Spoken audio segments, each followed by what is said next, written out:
Can you see this particular screen, all of you? Yes, sir. Yes, sir. Okay.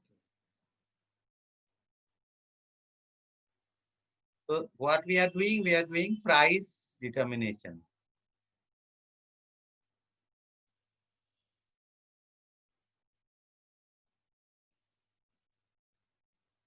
Price determination. Okay.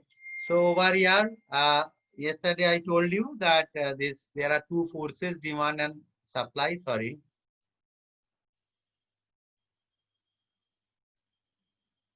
There are two forces, demand and supply. Horizontal axis we are measuring quantity, and vertical axis we are measuring price. Negatively sloped demand curve and positively sloped supply curve. Okay.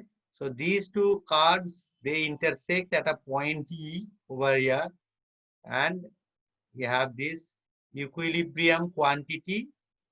Let us say it is Q0, and equilibrium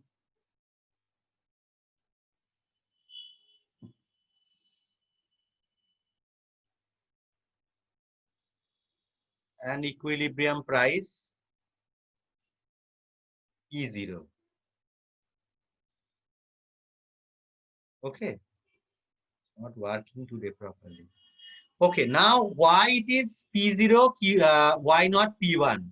So that we need to uh, explain.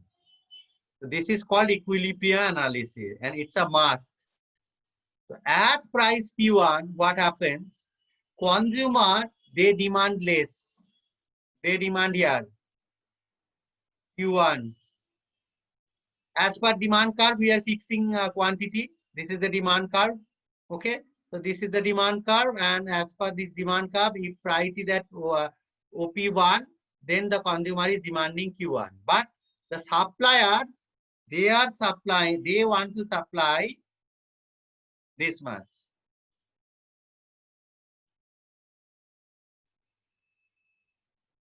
They want to supply, say,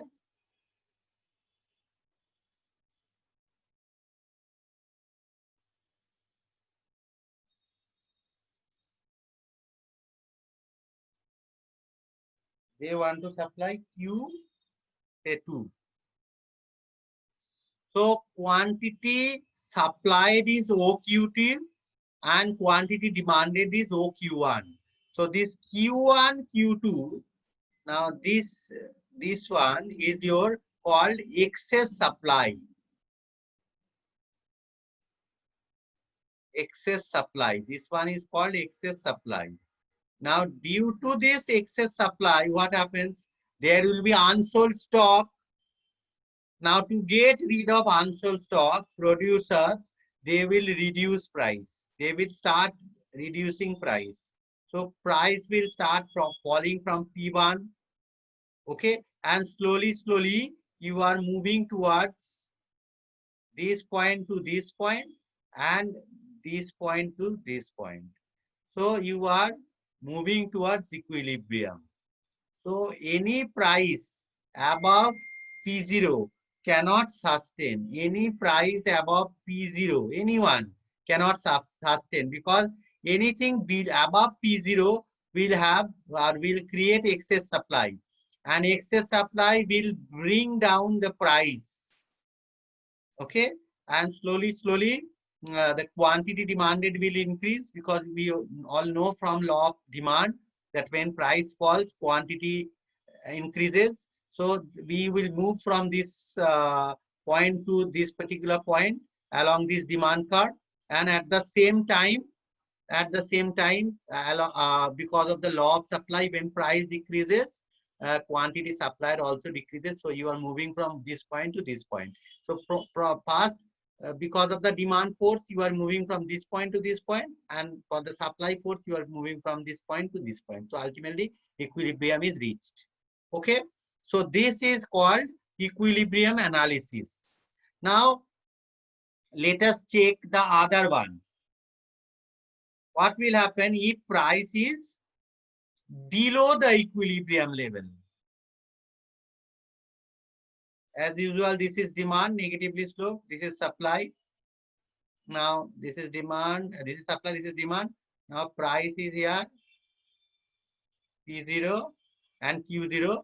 Now let us assume that price is P1. What will happen? We have to check. Now here it is P0. Now it is P, say 2. This is Q0. Okay.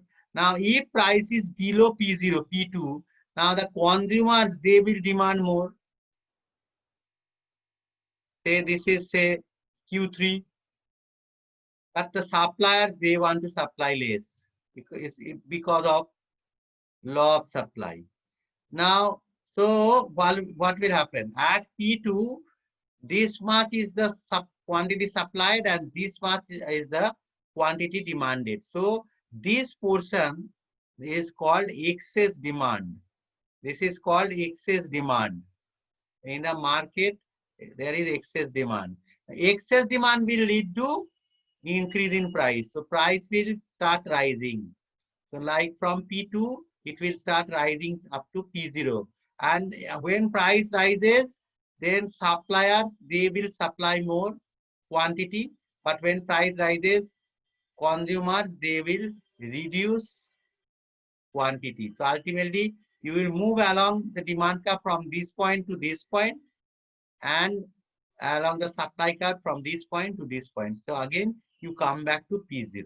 So price above P0 cannot sustain, price below P0 also cannot sustain. This is called equilibrium analysis. And why price above or below cannot sustain? Because of the existence of excess demand and excess supply. This particular analysis is also called excess demand, excess supply analysis.